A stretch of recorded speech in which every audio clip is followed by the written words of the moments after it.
பிப்ரவரி 24, அதாவது 2019 பிப்ரவரி 24 மறுபடியும் காவல் நிலையத்துக்கு போயிட்டு புகார் கொடுக்குறாங்க. சோ அந்த புகாரின் அடிப்படையில சபரிராஜன், திருநாவுக்கரசு மீது பெண் வன்கொடுமை தாக்குதல், பெண்களோட அந்தரங்கத்தில் தலையிடுதல் உள்ளிட்ட பிரிவுகளின் கீழே வழக்கு பதிவு செய்யப்பட்டு எஃப்ஐஆரும் போடப்படுது.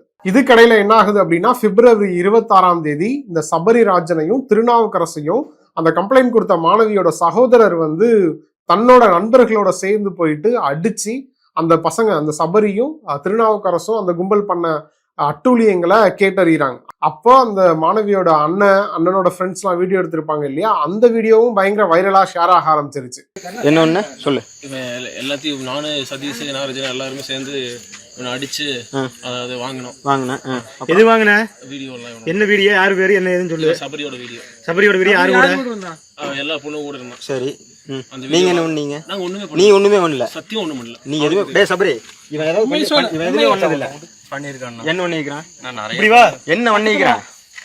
நிறைய பொண்ணுல கரெக்ட் பண்ணி. டேய், நீ உங்ககிட்ட மிரட்டி வீடியோ வாங்கி ரெண்டு என்ன ஒண்ணு? என்கிட்ட இதெல்லாமே நான் அவங்க விருப்பப்பட்டு எடுத்தது தான். எல்லாமே எடுத்தது என்ன பண்ணீங்க? நான் என்ன மிரட்டி வாங்கிட்டாங்க. சோ இந்த பதிவு செய்யப்பட்ட புகாரின் அடிப்படையில, கேஸின் அடிப்படையில குற்றவாளிகளை தேடிய காவல்துறையினர் பொள்ளாச்சி பகுதியில கார்ல சுற்றி திரிந்த சபரி, சதீஷ், வசந்தகுமார் ஆகிய 3 பேரை கைது பண்றாங்க. திருநாவுக்கரசு மட்டும் தலைமறைவாகிட்டான் அப்படின்னு சொல்லப்படுது.